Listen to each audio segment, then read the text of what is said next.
L'agroécologie scientifique s'est, dans un premier temps, construite essentiellement à l'interface entre agronomie et écologie.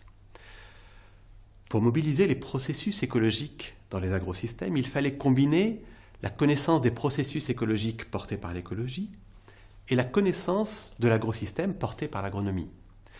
Il s'agissait d'appliquer les principes de l'écologie aux agroécosystèmes. Des auteurs comme Altieri ou Glissman ont été les pères fondateurs de cette vision de l'agroécologie qui a fait bouger les agronomes et les écologues dans leurs pratiques de recherche.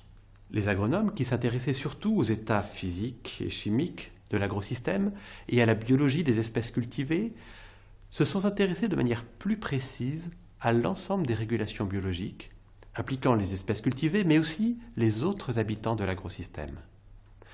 L'enjeu pour eux était de mieux comprendre ces relations et ces régulations pour voir comment les mobiliser dans la conception de systèmes techniques agricoles.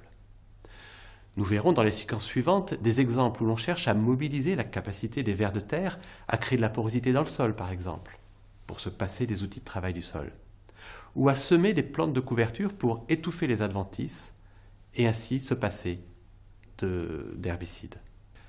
Les écologues, quant à eux, avaient l'habitude de travailler sur des écosystèmes naturels ou semi-naturels, mais étudiaient peu les parcelles cultivées qui présentaient peu d'intérêt à leurs yeux.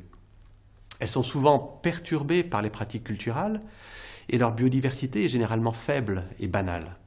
Avec l'agroécologie, l'enjeu est de voir comment accroître et valoriser la biodiversité des écosystèmes cultivés, ce qui a amené les écologues à s'intéresser de plus en plus aux agrosystèmes.